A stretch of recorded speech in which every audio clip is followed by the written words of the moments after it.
Page 76, Chord Etude again. On this page, we're covering the C chord. We already had a C chord, so what's going on? Well, let's just talk about it. It can be confusing, but if you just keep it straight, it's not confusing, and that made no sense at all, but okay. Remember, in C major, no sharps or flats, the C chord, it's a C chord or the one chord in C major or the tonic chord in C major.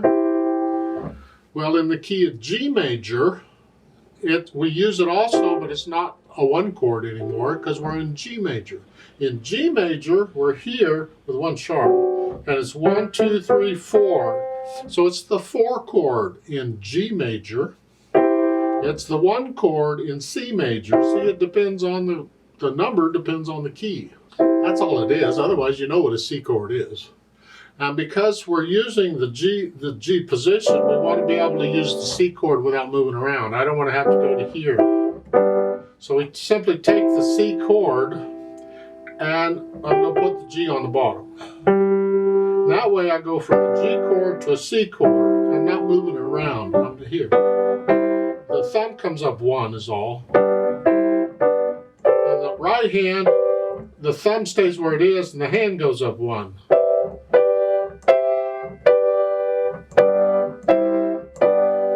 It's the 4 chord in G major. It's like we did the 4 chord in C major. The 4 chord, 1, 2, 3, 4 here, the F chord. Same thing in C major.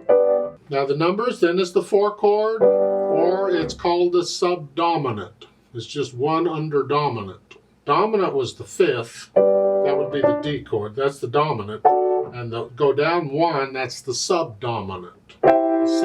So the 4 chord is also known as the subdominant chord. Now at the bottom of the page, they give you a couple new notes, and we need to know these. You need to memorize these. And I'm trusting you already know all the notes we've had so far.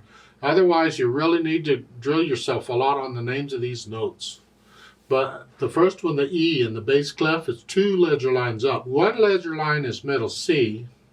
And the ledger lines, like the lines, is every other note. So 2 ledger lines would be the E here.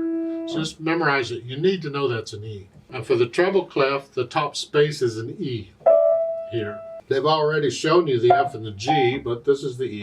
And the chord etude is the same as all the other chord etudes, except we're using the G chord and the C chord here. So let's look it over. It's 2 lines long with a repeat, so it's 4 lines long, treble and bass clef, 1 sharp in the key signature, we're in the key G major, duh, and 3 4-time signature.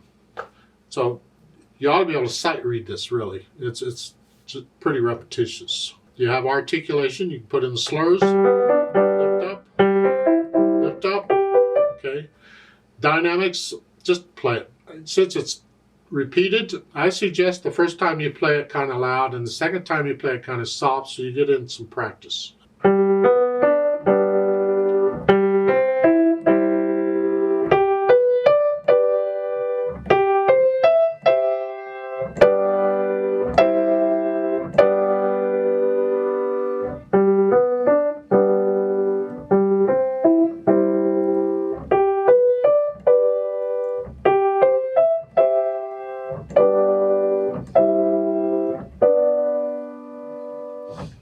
Wouldn't hurt to really exaggerate the dynamics a little. On the soft, how soft can you play it?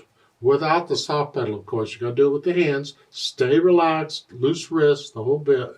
How soft can you play it? Let's play through it slowly and make sure we got the notes and rhythms. I'll give us 3 counts. I'm not going to do any dynamics, but I will repeat it. 1, ready, go. 2, 3. 2, 3. 2, 3. 2, 3. 2, 3. 2, 3. 2, 3. Tie. 2. Repeat. 2,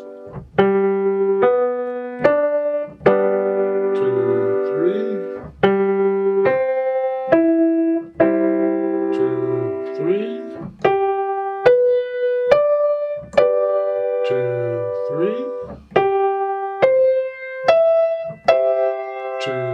3,